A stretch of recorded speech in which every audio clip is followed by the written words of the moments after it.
Go drop like rain, nigga, watch me hit those trees. Alright, let's do this. I've put it off for long enough. This is going to be a bit of a longer one, but that's cool because it means more time to hang out with you guys. Because today we'll be going in depth into every match in the chunin exams, the prelims, and the finals. And I'm taking this a little further because I'm going to rank these fights on a 1 to 10 scale based on how entertaining they were. So, with no more explanation, let's get right to it. Starting with Sasuke versus Yoroi. And I gotta say, this is actually a significant moment for me personally because it was one of the first times I realized stories had simple structures and tropes.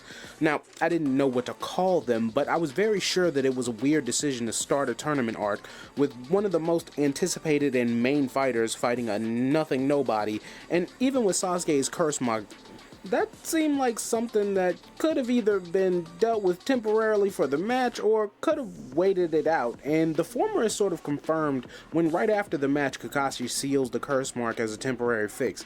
And Kakashi even says he knows about the curse mark and maybe he learned about it during the match, but that's not really specified. So as far as we know, Kakashi knew the whole time and still let Sasuke fight. And speaking of the fight, Sasuke was dealing with the pain and fatigue of the curse mark, the fatigue of the forest, and the loss of chakra from Yoroi. Why is this such a one-sided slap when Yoroi was apparently close in Orochimaru's affection as Kabuto, and Yoroi doesn't throw a punch? His whole style is predicated on sucking chakra.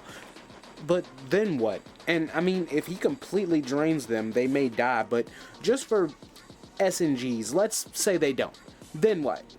You get Lion's Barrage, that's what, and to top it all off, Yoroi is talking about how Orochimaru is gonna love him and he's gonna be the best boy, and then he gets trampled by Sasuke, and Orochimaru is like brimming with glee.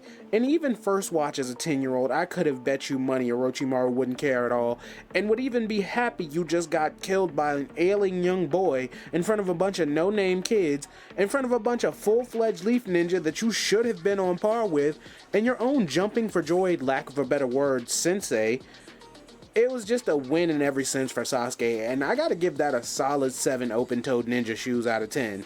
But coming up next is Shino versus Zaku, and going into this, it seemed like a one-sided battle because Zaku seemingly had the use of one arm after his encounter with Sasuke in the Forest of Death, and it goes the way you would expect, honestly. Zaku puts up a fight, sort of, not really. He gets his arms blown up in one of the most gruesome scenes in the series, and then gets backhanded one-punched by a guy who barely moves in most of his fights. It's a quick stomp between two characters I either don't like or don't care about, with a cool scene or two, so I'll give it a 3, and I mean a flimsy 3, but the next match is Kankuro and Misumi. Another match with characters I have absolutely no attachment to, however I will say I like Kankuro more than Shino. And side note, Misumi has one of the lamest and worst looking abilities in Naruto, and I think puppet mastery was a wasted concept that could have contended with the highest powered ninja in the series had it been done right. However, none of that has anything to do with the fight really, which is why I'm giving it a 2 kunai thrown at nothing out of 10. And moving on to Sakura versus Ino. And now, I was gonna do a video about it, but I'll just lay it out here. People are way too hard on this fight. They act like Ino and Sakura are specifically fighting over Sasuke, when that's not true. Even if Sasuke is mentioned, this is about Sakura showing Ino she can't look down on her, and Ino trying to prove she's a better ninja than Sakura altogether, even if it is just an ego thing.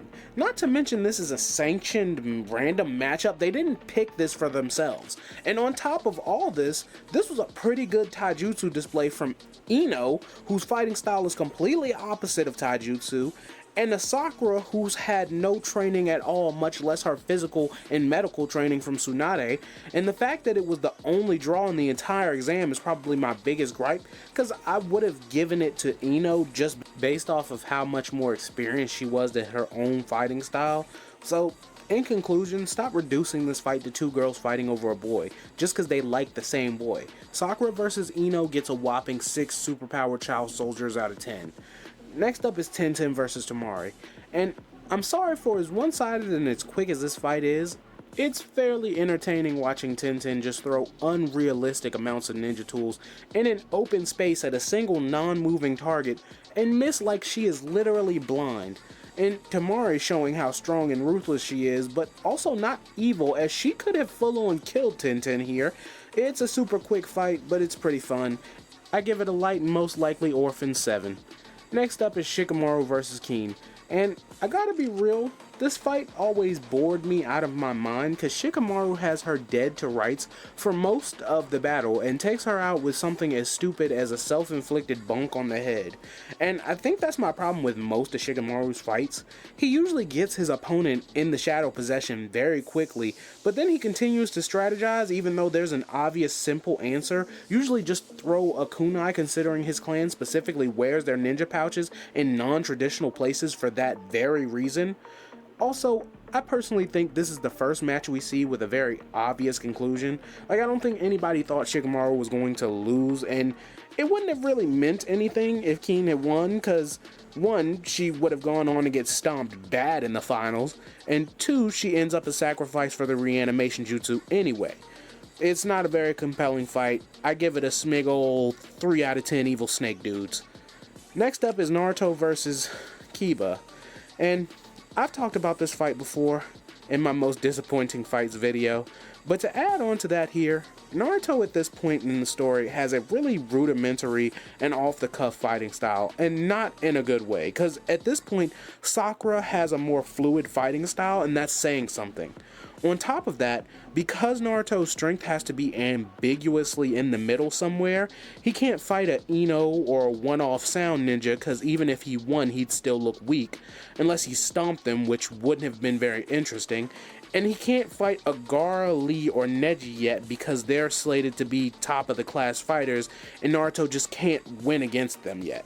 And as we see for them, a loss is almost fatal, so we could have went that route, but that changes the story because now Naruto isn't in the finals, so though he is kind of relegated to fighting a mid-tier ninja from his own village, it's not really an excuse for how piss poor this battle is, and the conclusion of the fight might be the worst part, because again, Kiba is from a prominent family in the Leaf.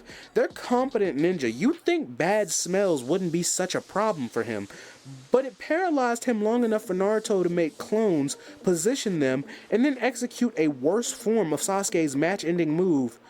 Terrible. Just terrible. I give this 4 I hate Kibas out of 10, and Neji versus Hinata is our next match, which I have to commend Kishimoto here. He really makes you feel like Neji is going to permanently harm Hinata.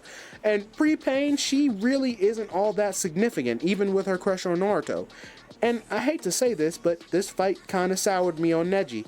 And not because he was beating up on a girl, but because Neji wasn't even really trying here. He was playing with Hinata, and she was much weaker and less skilled than him. And the way he is like, just outright being evil towards her, it was just a bad look. And I would say it was one of the more interesting fights, but the reused animation is strong with this one. I'd give it a 5 dick moves out of 10. Next match is Lee versus Gaara, and I think we all know what's about to happen here.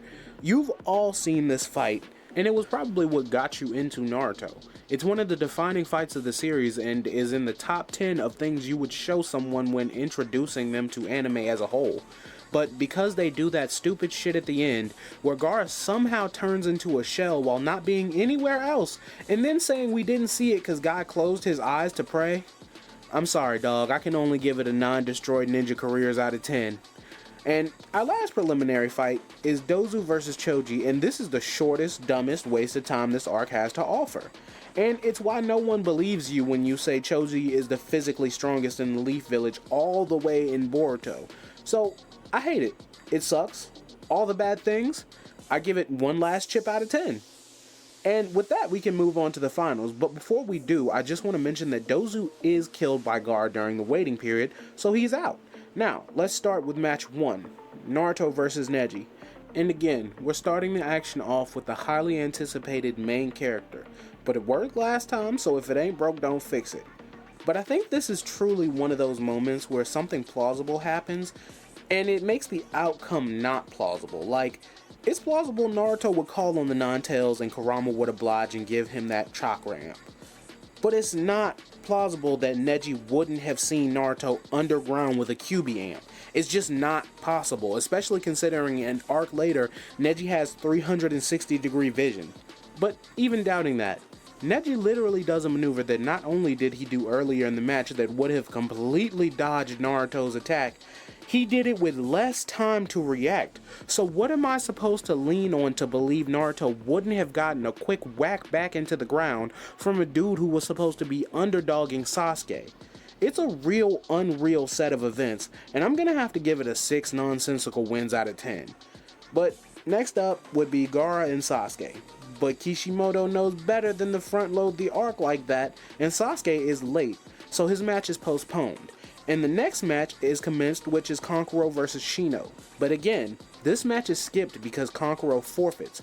However, they do still end up fighting, so I'll talk about that here. You thought I was gonna let you slide away from that? Hell no. Shino is getting these opinions, my brother. And I'm gonna scream it from the mountaintops every time I even hear his name. Shino is overrated and not nearly as foolproof as people think he is.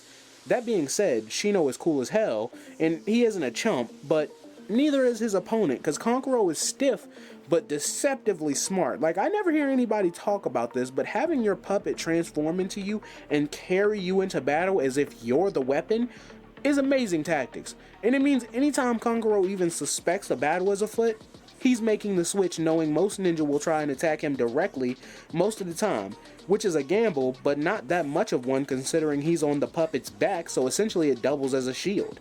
And I'm gonna show my hand a little bit here, but the only reason I even remember this battle happening is because of a Naruto fan flash. And if you know what those are and remember those times, tap that like button for nostalgia's sake. But still, I can only give this fight 5 jitterbugs out of 10.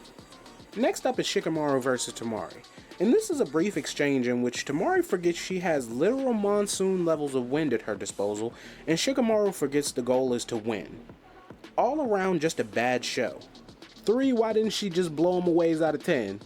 And finally, our boy Sasuke shows up, and it's him versus Gaara, and this is seemingly where the finals get interrupted. And I said seemingly because there is a winner, and it's not Sasuke, because Sasuke outright loses to Gaara in the forest, and the one who beats him is Naruto. And I have a theory that can easily be debunked, but I'll stick my neck out there anyway. Naruto's next opponent, had the finals not been interrupted, would have been Shikamaru.